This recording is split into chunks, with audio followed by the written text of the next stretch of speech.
Ассалаумағалейкум, каналыма қош келдіңіздер. Видеомды көрмес бұрын подписация батырмасын басып, лайк, комментарий қалдырып кетсеңіздер, сіздердің қолдауларыңыз мен үшін өте маңызды. Сондықтан каналымды қолдап, өз пікірлеріңізді қалдырып кетсеңіздер. Кіріп келген құрбан айт мерекесі құтты болсын, әр шаңыраққа бақыт әкелсін, Аллахтан тілеген дұғаларыңызды қабыл етсін. Бүгін мен осы айтқа орай отбасымызбен құрбандық шалдық. Енді қазір сол қойдың етінен сіздерге керемет дымлама тамағын пісіріп көрсетемін. Өте оңай, мен бүкілін салып қалған тіршілігімді істеп алдым. Ал біздерге осындай қойдың құйрығы қажет болады, және де оның бүкілін бірге салып жүрмейміз, тек осындай керек жерлерін алып жұқа етіп кесуіміз керек. Себебі осылай тез піседі әрі дәмді болып шығады. Және де қойдың осындай сом еттерін аламыз, және де осындай қабырғалары қажет болады. Құйрығын осылай кесіп алдық. Енді біздерге осындай еттерін үлкен көлемде кесетін боламыз, ірі көлемде. Себебі біздерге еті езіліп піскеннен кейін жаңағыдай езіліп кетпейді. Сондықтан осылай кусоктарын үлкен қылып кескен жақсы. Әр жылы осындай құрбандық шалған кезде мен міндетті түрде дымляма пісіремін. Себебі қойдың етінен өте керемет әрі дәмді болып шығады. Және де қойдың еті тез піседі. Енді біздерге осындай болгар бұрышы қажет болады, және де пияз, картоп қажет болады. Қазанымыздың астына пока от жақпай тұрамыз. Бірінші осындай бүкілін жайғастырып аламыз. Міне, көріп тұрғандарыңыздай қазанымыздың ішіне бірінші құйрық майымызды жайғастырамыз. Осылай бір тегіс етіп. Осылай дымляма тамағының бір жақсы жері осылай қазанға салып қалған тіршілігіңізді, пісіретіндеріңізді осылай пісіріп ала бересіз. Мен осылай салып жібердім, қалған пирогтарымды да пісіріп алдым, бауырсағымды да пісіріп алдым. Енді осы құйрығымыздың үстінен қара бұрышымызды, осылай түйір қара бұрышымызды саламыз. Көп салмаңыздар, осылай дәміне байланысты салсаңыздар жеткілікті. Оның үстінен осылай еттерімізді жайғастырамыз.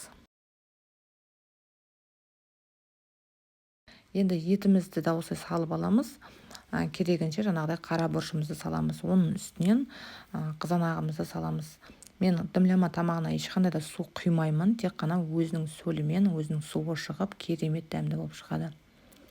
Үстінен картоптарымызды жайғастырамыз. Картоптарымызды көріп тұрғандарыңыздай ірі етіп тураймыз. Өте үлкен болса, осындай 2-3 бөлікке бөлсеңіздер жеткілікті. Болгар бұрышымызды саламыз, пиязымызды саламыз, бөкілін осылай салып шыға береміз. Оның үстіне және де осылай етімізді жайғастырамыз.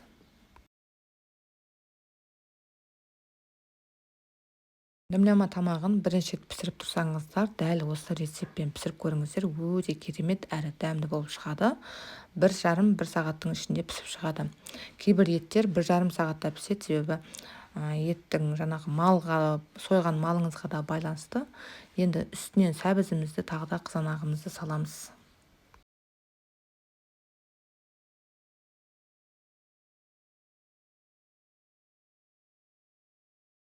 Міне, жайғастырып болып қалдық. Үстінен картопымызды салдық, тағы да қалған болгар бұрышымызды, пиязымызды да дәл осылай ірі етіп, кішілеу пияз болса ортасынан 1 бөліп, немесе үлкен пияз болса 2-3 бөлікке бөліп салсаңыздар да болады.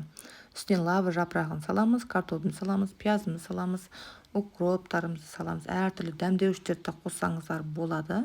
Енді оның үстінен тағы да қызанағымызды саламыз.